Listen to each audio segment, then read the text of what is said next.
Hi everyone, welcome back to my channel Legal Mantra by Anu. From today we are going to start new kind of series which will be related to general issues which we are facing these days. आज का जो हमारा topic है वो जैसे कि आपने thumbnail में देखा ही होगा कि क्या जो कूलिंग पीरियड दिया जाता है डाइवोर्स केसेस में क्या वो मैंडेटरी है या कोर्ट की डिस्क्रिशनरी पावर है। तो आज हम इस बारे में डिस्कस करते हैं। अगर हम बात करें हिंदू मैरिज एक्ट 1956 उसमें हमें सेक्शन 13B प्रोवाइड किया गया है जो बात करता है डाइवोर्स बाय म्यूचुअल कंसेंट की। वहाँ पर क्या है कि आप जैसे ही डाइवोर्स की फर्स्ट एप्लीकेशन फाइल करते हो तो आपको उसके बाद 6 मंथ्स का कूलिंग पीरियड दिया जाता है। अब उसका पर्पज़ क्या था?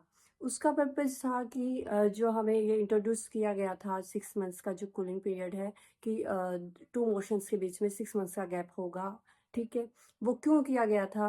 क्योंकि कोर्ट्स की जो हमेशा जो टेंडेंसी रही है वो ये होती है, कोर्ट्स की इंटेंशन कि भाई जो मैरिज है उसको प्रिजर्व किया जाए, ना कि वो जो है पूरी तरह से ब्रेक डाउन हो जाए। तो जहाँ पर जिस मैरिज में रिकन्सिलिएशन की पॉसिबिलिटीज़ होती हैं, कई बार होता है कि कुछ छोटे से इश्यूज़ को लेके पार्टीज़ जो हैं वो डाइवोर्स केस फाइल कर देती हैं, लेकिन बाद में हो सकता है कि उन 6 मंथ्स की ड्यूरेशन में पार्टीज़ को रियलाइज़ हो जाए कि हमें एक दूसरे से सेपरेट नहीं होना है और वो अपनी मैरिज को प्रिजर्व कर ले। सो ये इंटेंशन थी यहाँ पर सेक्शन 13B में ये टाइम पीरियड मेंशन करने की। अब क्या हो गया है कि कुछ केसेस ऐसे होते हैं कि जहाँ पर there is no possibility of reconciliation. उन केसेस में भी क्या 6 मंथ्स जो है पार्टीज़ को दिया जाए कूलिंग पीरियड के लिए। तो यही इशू अराइज हुआ था। पहले क्या था कि ये चीज़ें मैंडेटरी होती थी, बट जैसे जैसे टाइम जो है चेंज हो रहा है तो एक न्यू कंसेप्ट हमारी जो है हिंदू लॉ में इंट्रोड्यूस हुआ है, that is irretrievable breakdown of marriage.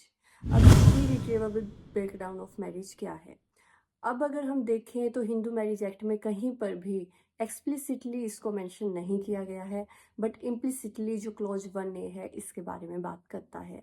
Irretrievable breakdown of marriage का क्या मतलब होता है कि जहाँ पर there is no possibility of reconciliation, parties even can't face each other, वो एक दूसरे के साथ रह ही नहीं सकती और उन्होंने अपना माइंड पूरी तरह से प्रिपेयर कर लिया है कि we can't live with each other, या कुछ सीरियस इश्यूज होते हैं लाइक क्रूअल्टी पार्टी कर रही है, एक पार्टी दूसरी पार्टी पे क्रूअल्टी कर रही है, या फिर किसी का कोई एक्स्ट्रा मैरिटल अफेयर है, वो केसेस भी क्या हो जाते हैं कि वहाँ पर रिकन्सिलिएशन इज़ नॉट पॉसिबल।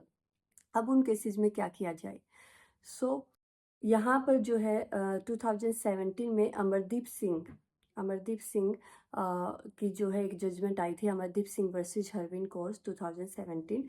उस जजमेंट में क्या हेल्ड किया गया था कि जहाँ पर there is no possibility of reconciliation, there is no possibility that parties will live with each other, उन केसेस में जो है 6 मंथ्स का जो कूलिंग पीरियड है उसको जो है वेव ऑफ कर दिया गया। कि जहाँ पर पार्टीज एक दूसरे के साथ रह ही नहीं सकती, तो why 6 months should be provided to them for reconciliation. So इस केस में जो है ये चीज़ मेंशन की गई है कि अगर पार्टीज जो है एक दूसरे के साथ किसी भी वे से नहीं रह सकती, there is no possibility of adjustment between them और there is no possibility of reconciliation between them, it's better to break down that marriage.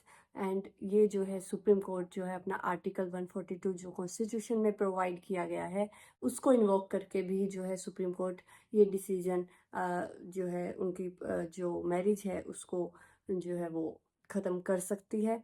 सो अब अगर हम देखें तो अब क्या हो गया है कि जो 6 मंथ्स का कूलिंग पीरियड है, अगर कोई ऐसा केस होता है कि there is no possibility of reconciliation और रीएडजस्टमेंट, देन जो है 6 मंथ्स का जो कूलिंग पीरियड है वो वेव ऑफ कोर्ट के द्वारा किया जा सकता है। अगर पार्टीज खुद भी ऐसा चाहती हैं तो कूलिंग पीरियड जो है वो वेव ऑफ किया जा सकता है।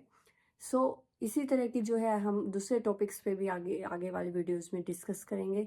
I hope you will like this video and you will gain something new from this video. Thank you so much. अगर आपको मेरा चैनल या मेरी वीडियोस जो हैं आपको अच्छी लगती हैं तो आप प्लीज़ लाइक और सब्सक्राइब भी कर दीजिएगा। Thank you so much.